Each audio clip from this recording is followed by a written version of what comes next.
May buntag sa tanan. Okay, so may adlaw, no? Okay, praise God na anapunta sa atong pagbasa sa pulong sa Ginoo, no? Diri sa Levitico. So naana ta sa chapter 16 karon, no? So mauni ang adlaw sa pagpapas sa sala. Okay, so mao gyapon ang mga balaod, no? Nga gihatag sa Ginoo dito sa mga Israelita. Okay, so before ta magsugod, igsoon at magampo sa ta, dalaygon og mahimayaon na mo nga Dios. Salamat kayo Lord ining taknaa sa kabuntagon. Thank you kay Ginoo sa kahigayunan nga imong gihatag Lord. Og niini nga takna Ginoo amo kining igahin diha kanimo Lord og nga kami makabasa sa imong mga pulong. I pray Lord nga katong manan-aw mapanalanginan usab. And thank you Ginoo nga ikaw magapamuhat Lord sa kinasuluran sa among matag usa kasing-kasing. Giyahi kami Lord sa pagsunod Ginoo sa imong kagustuhan sa among kinabuhi, sa imong kabubuton Lord sa among kinabuhi. Thank you Ginoo nga imong pulong makiistorya usab kanamo sa imong pamaagi Ginoo. Thank you Lord, tabangi kami nga makakuha kami lesson niini nga angay namong ibutang sa among hunahuna og sa kasing-kasing. Lord, thank you God og among ginaimbitahan ang imong balang espiritu karon. Og thank you kay Ginoo. In Jesus name I pray. Amen. Okay, amen. So, naana ta sa chapter 16, no? Okay, so, atong sugdan, no? Naana ta sa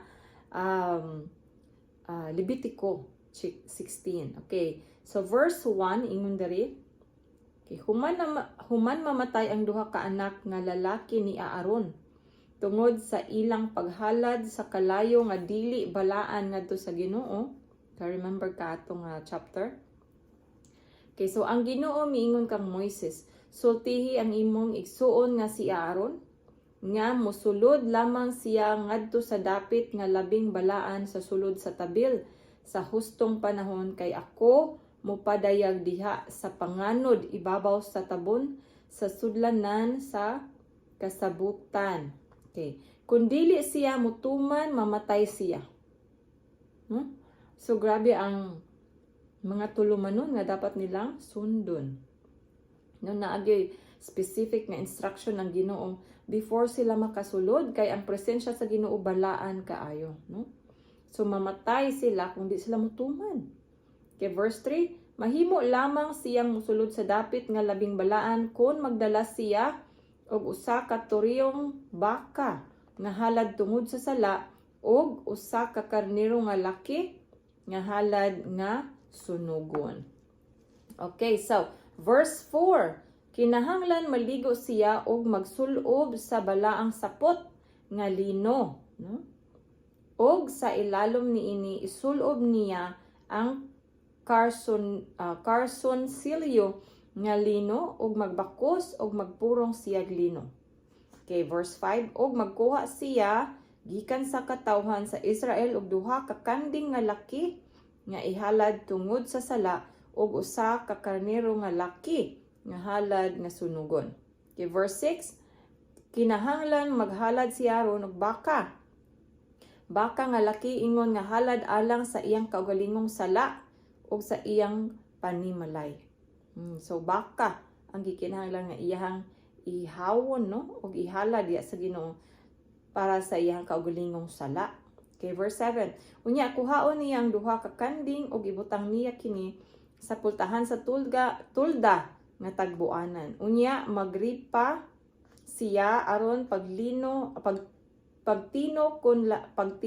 kon hain sa duha ka kanding ang mahiadto sa Ginoo ug hain ang mahiadto kang Azazel or Azazel. Ang kanding nga mahiadto sa Ginoo pinasikad sa ripa dadon ni Aaron sa sulod ug ihalad ingon nga halad tungod sa sala. Verse 10, apan ang kanding nga mahiadto kang Azazel ihalad niya nga buhi sa atubangan sa Ginoo aron nga pinaagi niini makahimo siya sa pagpapas sa sala pinaagi sa pagbuhi sa kanding paingon sa kamingawan ngadto kang Azazel. Okay. Og ihalad ni Aaron ang baka nga laki ingon nga halad tungod sa iyang sala og maghimo siya sa seremonya sa pagpapas sa iyang sala o sa iyang panimalay. Unya ihawan niya ang baka ingon nga halad tungod sa sala. Verse 12, ug magkuha siya og usa ka sudlanan sa insenso nga puno sa baga gikan sa halaran nga diha sa tubangan sa Ginoo, ug magkuha usab siya og duha ka hayop nga insensong humot og pinong pagkadugmok. Okay. Dadon niya kini sa dapit nga labing balaan. Verse 13, ibutang niya insenso diha sa kalayo sa atubangan sa Ginoo aron nga ang aso niini mutabon sa takob nga diha sa sudlanan sa kasabutan aron dili siya mamatay. No? 14, og magkuha siya og dugo sa baka ug pinaagi sa iyang mga tudlo, iwisik niya kini sa ibabaw sa takob ug sa makapito sa atubangan sa takob. Unya ihawon niya ang kanding nga halad tungod sa sala sa katawhan, ug dadon niya ang dugo niini ngadto sa dapit sa labing balaan. Unya himuon niya ang iyang gihimo sa dugo sa baka pinaagi sa pagwisik niini sa ibabaw ug sa atubangan sa takob. Verse 16, sa ingon niini himuon niya ang seremonya sa paghinlo sa dapit nga labing balaan tungod sa kahugawan sa katawhan sa Israel ug sa tanan nilang sala. Okay, verse himuon usab niya kini sa tulda nga tagbuanan nga naa sa ilang taliwala nga nahugasan usab. Verse 17, kinahanglan nga walay tawo nga atua sa sulod sa tulda nga tagbuanan, inig sulod niya aron sa paghimo sa seremonyas sa pagpapasasala dito sa dapit nga labing balaan, hangtod nga mugula siya human siya makahimo sa seremonya sa pagpapasasala alang sa iyang kaugalingon, ingon man sa iyang panimalay ug sa tibuok katilingban sa Israel. Okay, verse 18, mugula siya ngadto sa halaran nga nahimutang sa tubangan sa Ginoo ug hinluan niya kini. Magkuha siya og dugo sa baka ug sa kanding ug ipahid niya kini sa mga sungay-sungay libot sa halaran. 19, unya pinaagi sa iyang tudlo, iwisik niya ang dugo sa makapito, sa ingon niini mahinlo niya kini ug mabalaan gikan sa kahugaw sa mga Israelita. Okay, verse 20, no? Mao ni ang kanding nga gibuhian. Okay, di ba? Naiduha ang isa ihalad sa Ginoo, ang isa buhian, no? Okay, so verse 20, inig kahuman ni Aaron og hinlo sa dapit nga balaan ingon man sa tulda nga tagbuanan og sa halaran, ihalad niya ang buhi nga kanding. Unya itapion ni Aaron ang iyang mga kamot sa ulo niini ug isugid niya ang tanang mga kasalanan ug mga kalapasan sa mga Israelita. Sa ingon niini ikabutang niya sa ulo sa kanding kining tanan ug pabuhian niya ang kanding didto sa kamingawan sa usa niya ka katabang. Okay, verse 22, ang kanding maoy magdala sa tanan nilang mga kasalanan ngadto sa usa ka hilit nga dapit ug buhian kini ngadto sa kamingawan. Okay, 23, unya si Aaron mosulod sa tulda nga tagbuanan ug hubuon niya ang mga bisti nga lino nga iyang gisulob sa dihang misulod siya sa dapit nga balaan og ibilin niya kini didto. Amen. 24, unya maligo siya didto sa usa ka dapit nga balaan og isulob niya ang iyang kaugalingong mga bisti. Pagkatapos niini mugula siya og ihalad niyang iyang halad nga sunugon, ingon man ang halad nga sunugon nga ila sa mga tao ug maghimo siya sa seremonyas. Okay. Sa seremonya sa pagpapasasala alang sa iyang kawalingon ug alang sa mga tao. 25, ang tambok sa halad tungod sa sala sunugon niya sa halaran. 26, labhan sa tao nga nagbuhi sa kanding nga alang kang Azazel ang iyang bisti og maligo siya human niini ug makasulod na siya pagbalik sa kampo. Verse 27, ang turong baka ug ang kanding nga mga halad tungod sa sala kansang dugo gidala sa sulod sa dapit nga balaan aron ihinlo niini dadon ngadto sa gawas sa kampo. Unya ang ilang panit unod og tinais hunugon. Verse 28, labahan sa tawo nga maoy magsunog niini ang iyang sapot ug maligo siya human niini ug makasulod na siya sa kampo. Okay, so 29 mao ni ang pagsaulog sa adlaw sa pagpapas sa mga sala. So naa sila celebration sa dihang himuon, no, ang adlaw sa pagpapas sa mga sala. Okay. Verse 29, og mahimong tulumanon alang kaninyo sa tanang panahon ang pagpuasa sa ikanapulo nga adlaw sa ikapitong bulan. Magpuasa sila kung sa tuwa pa ni karon July 10, no, kay panahon pagpuasa sa ikanapulo nga adlaw sa ikapitong bulan, di ba? Ikapitong bulan is July, no, nya ikanapulo nga adlaw 10. Okay. Kamong mga Israelita ug ang langyaw nga nagapuyo uban kaninyo kinahanglan nga dili magtrabaho. Verse 30. Kay niining adlaw himuon alang kaninyo ang seremonya sa pagpapa sa inyong sala og aron mahinlo kamo sa atubangan sa Ginoo. Adlaw kini nga ipapahulay alang kaninyo og pagpuasa kamo. Tulumanon kini sa walay katapusan. Okay, so kini every year nilang ginahimo, no? Kada tuig ginahimo nila kay ingon diri tulumanon kini nga walay katapusan. Dito sa mga Israelita, no? So dili lang sila once gipapas ang sala, no? Kada tuig maghimo sila niini sa ikapitong bulan. Ikanapulo nga adlaw ikapitong bulan, no? Nga magpuasa sila kay mao kini ilang adlaw sa pagpapas sa ilang mga sala.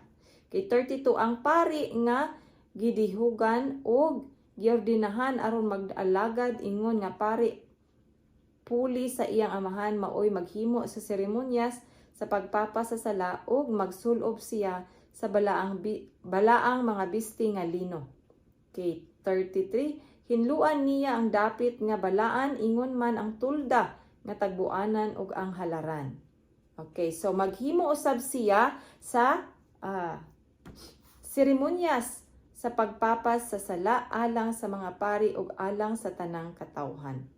Kay 34 ang paghimo sa seremonyas sa pagpapas sa sala alang sa tanang mga kasalanan sa mga Israelita makausa sa usa ka tuig maoy tulumanon ninyo nga walay katapusan, no? So ang paghimo sa seremonyas sa pagpapas sa sala alang sa tanang mga kasalanan sa mga Israelita makausa sa usa ka tuig. You see? So, sa isa ka tuig kausa lang nila buhaton, no? Sa matag tuig og tulumanon nila nga walay katapusan. Kini kay diri sa Old Testament wala pa man si Jesus na abot, no? Dito pa man sa New Testament. So mao ning na sila tulumanon nga mga ing-anig. So moingon og gituman ni Moises ang gisugo sa Ginoo kaniya. Kay so mao kadto ang chapter 16 igsoon, no? So atong padayonon ang chapter 17. So ang chapter 17 mao kini ang pagkasagrado sa dugo. So hinumduman nato nga daghan kay mga tulumanon nila nga nag-involve og dugo. So ang chapter 17 sa Leviticus maghisgot nganong ang dugo, no? Kay ang pagkasagrado sa dugo. Okay, chapter 17 verse 1. Nag-ingon, ang Ginoo miingon kang Moises, sultihi si Aaron ug ang iyang mga anak ug ang tanang mga Israelita nga mao kini ang akong sugo kanila. Bisan kinsa kanila nga mag-ihaw og baka o karnero o kanding sa sulod o sa gawas sa kampo ug dili niya kini dadon ngadto sa putahan sa tulda nga tagbuanan aron ihalad kini ingon nga gasa sa Ginoo at tubangan sa tulda nga tagbuanan nakasupak siya sa balaod gumikan sa iyang pagpaagas og dugo. Tungod niini, hinginlan siya gikan sa katawhan sa Dios. Verse 5. Gihimo kini aron nga dadon sa mga Israelita ngadto sa Ginoo ang ilang mga giihaw nga ilang gihalad sa gawas sa kampo. Ihatag nila kini sa pari dito sa putahan sa tulda nga tagbuanan og ihawon nila ingon nga mga halad sa pakigdait alang sa Ginoo. Ang dugo isablig sa pari ngadto sa halaran sa Ginoo dito sa putahan sa tulda nga tagbuanan og sunugon niya ang tambok niini nga humot nga halad alang sa Ginoo. Verse 7, sa ingon niini dili na sila magdala sa ilang mga halad ngadto sa mga demonyong kanding nga ilang gisimba sa walay kaulaw, no? Tulumanon nila kini sa tanang panahon nga umaabot, no? So atong balikon verse 7, no, sa ingon niini dili na sila magdala sa ilang mga halad ngadto sa mga demonyong kanding nga ilang gisimba sa walay kaulaw. No? Di ba nagsimba sila Dios nga lain, no? Nang tulumanon nila kini sa tanang panahon nga umaabot. Verse 8, busa sultihi sila nga bisan kinsa sa mga Israelita o langyaw nga nagpuyo tipon kanila nga maghalad og halad nga sunugon. Verse 9, nga dili niya dadon sa pultahan sa tulda nga tagbuanan aron ibayad kini sa Ginoo. Hinginlan siya gikan sa katawhan sa Dios. Kung may Israelita o langyaw nga nagpuyo tipon kanila nga mukaon og bisan unsa nga dugo, makigbatok ako kaniya og hinginlan ko siya gikan sa katawhan sa Dios. Verse 11, kay ang kinabuhi anaa sa dugo og gihatag ko kini kaninyo aron gamiton sa pagpapasasala alang sa inyong kinabuhi diha sa halaran, kay ang dugo man ingon nga tinubdan sa kinabuhi ang makapapas sa sala, no? Ang dugo ang tinubdan sa kinabuhi og makapapas sa sala. Okay, verse 12, kini ang hinungdan ngano nga gisultihan ko ang mga Israelita nga walay bisan kinsa kanila o sa mga langyaw nga nagpuyo tipon kanila nga mukaon og dugo. Okay, ang dugo maoy tinubdan sa kinabuhi og maoy makapapas sa sala, no? Verse 13, og bisan kinsa nga Israelita o dumuduong nga nagpuyo tipon kanila mga yam o makakuhag mananap o langgam nga makaon, kinahanglan paagason niya ang dugo niini og tabunag yuta ang dugo. 14, tungod kay anaa man sa dugo ang kinabuhi sa tanang binuhat, busa gidid-an ko ang mga Israelita sa pagkaon sa dugo sa bisan unsang mananap. Ang mukaon og dugo isipon nga dili nasakop sa akong katawhan. Okay, verse 15. Bisan kinsang tawhana lumad o langyaw nga mukaon sa mananap nga namatay iya ra o gipatay bahinuon sa mga ihalas nga mananap, kinahanglang labhan niya ang iyang sapot ug maligo siya. Magpabilin siyang hugaw hangtod sa gabii. Human niini mahinlo na usab siya. Apan kung dili niya labhan ang iyang sapot ug dili siya maligo, magantos siya sa sangputanan. So kailangan gid siya maligo, no? Kay hugaw siya hangtod sa gabii. So igsoon mao kadto ang chapter 17, no? Chapter 17. Og siguro diri lang sa takutob, no? So atong nahuman karon ang chapter 16 og 17 sa libro sa Levitico. So salamat kay igsoon nga hangtod karon na agihapon kadiha og dalaygon ang Dios sa walay katapusan. Kita na pud ta sa sunod higayon. Dalaygon ang Dios. Amen.